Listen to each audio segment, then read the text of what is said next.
మనం ఎప్పుడూ కూడా కష్టే ఫలి అనే మాట వింటుంటాం. ఇది పాత నానుడి అని చెప్పొచ్చు.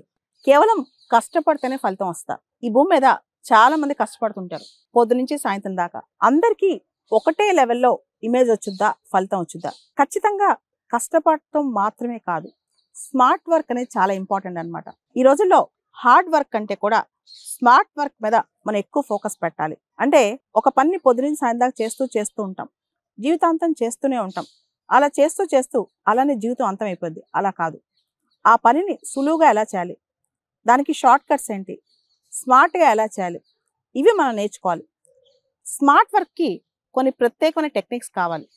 అంటే ఫర్ ఎగ్జాంపుల్, ఒక పని చాలా ఎఫిషియెంట్గా ఎలా చేయొచ్చు, ఒక పని చాలా ఇన్నోవేటివ్గా ఎలా చేయొచ్చు, ఒక పని తక్కువ టైంలో ఎలా చేయొచ్చు, ఒక పని మనం ఇంకా పెద్ద పని మీద ఫోకస్ పెట్టి మనకన్నా కింద వాళ్ళకి ఎలా అలాట్ చేయొచ్చు. వీటినే స్మార్ట్ వర్క్ అంటారనమాట. చదువులో కావచ్చు, బయట ప్రపంచంలో కావచ్చు, మన ఆంటర్‌ప్రెన్యూర్‌షిప్‌లో కావచ్చు, దేనిలో అయినా సరే స్మార్ట్ వర్క్ అనేది చాలా కీలకం అనమాట. ఇది తెలియక ఈ మోడర్న్ యుగంలో చాలామంది ఇంకా కూడా సేమ్ రెటారిక్, పాత పద్ధతిలో పనిచేస్తూ ఒకే రకమైన కష్టం పడుతూ ఉంటారు అనమాట. దానివల్ల కొత్తగా పెద్ద ఫలితాలు రావు. ఇంత ఇన్నోవేటివ్ వరల్డ్లో, ఇలాంటి ప్రపంచంలో స్మార్ట్ వర్క్ మీద ఎక్కువ ఫోకస్ పెట్టండి. స్మార్ట్ వర్క్లో మనకు కావాల్సింది పనిని ఎలా సింప్లిఫై చేసుకోవచ్చు, అంటే రోజువారీ రొటీన్గా చేసే పని ఎంత సింప్లిఫై చేసుకోవచ్చు. రెండోది, ఎక్కువ టైం తక్కువ క్వాలిటీ వర్క్లో ఇన్వెస్ట్ చేయకుండా ఎలా ఉండాలి, అంటే చిన్న చిన్న అంశాలకి ఎక్కువ టైం పెట్టేయకుండా ఏదైతే మోస్ట్ ఇంపార్టెంటో వాటికి ఎక్కువ టైం ఎలా పెట్టాలి.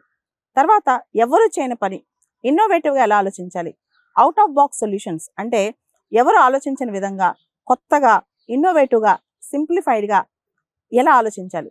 అదేవిధంగా చాలామంది అనుకుంటారు ఇన్నోవేషన్స్ అంటే పెద్దవి చేయాలేమో. కాదు, ఏదైనా సరే రొటీన్ వర్క్కి భిన్నంగా మనం ప్రత్యేకంగా తక్కువ టైంలో, తక్కువ ఖర్చుతో అండ్ ఎక్కువ ఎఫిషియెంట్గా మనం కనుక చేయగలిగితే దాన్నే out of box solutions, innovations అంటారనమాట.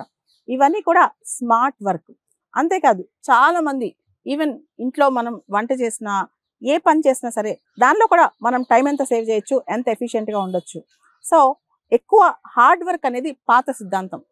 అసలు విపరీతమైన హార్డ్ వర్క్ చేయాల్సిన అవసరం కూడా లేదు.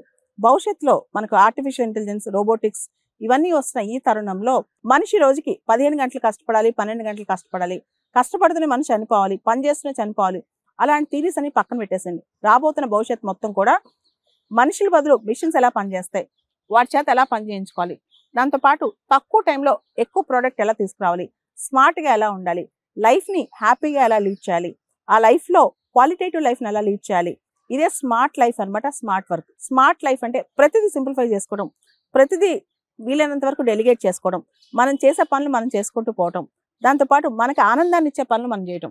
అంటే మనకి ఏ పని చేస్తే చాలా హ్యాపీయెస్ట్ మూమెంట్స్ ఉంటాయి, ఏ పని చేస్తే మనం చాలా సంతోషంగా ఉండగలం, వీటి మీద మనం ఎక్కువ దృష్టి పెట్టాలన్నమాట. మనకి నచ్చిన పని, ప్యాషనేట్గా ఉన్న పని పైన మనం ఎక్కువ దృష్టి పెట్టాలి. అదే స్మార్ట్ లైఫ్ లీడ్ చేయటం. So smart work, smart life and re life అనే కొత్త కాన్సెప్ట్ కూడా.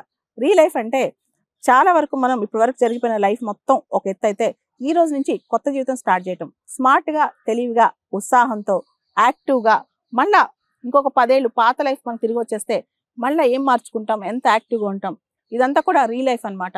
సో అందరూ స్మార్ట్ వర్క్, స్మార్ట్ లైఫ్ వీటి మీద ఫోకస్ పెట్టండి. జీవితం ఎంత అందంగా ఉంటుందో ఒకసారి ఆలోచించండి.